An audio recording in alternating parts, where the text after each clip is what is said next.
আগামী ২৯ নভেম্বর রোজ শনিবার ২০২৫ অনুষ্ঠিত হতে যাচ্ছে চতুর্থ বার্ষিক খায়রুল হুদা কনফারেন্স।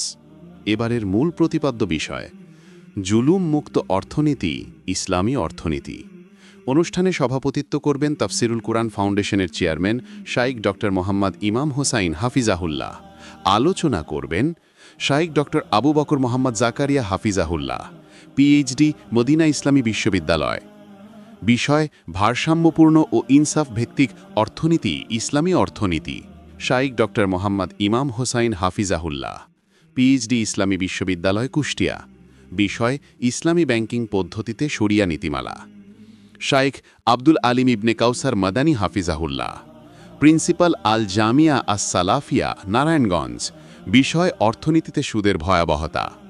শাইখ ওসামা খন্দকার হাফিজাহুল্লাহ, চেয়ারম্যান আস সুন্নাহ ট্রাস্ট।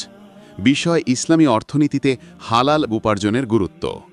তাফসিরুল কুরআন ফাউন্ডেশন, তাওহীদের সাথে মানবতার পথে।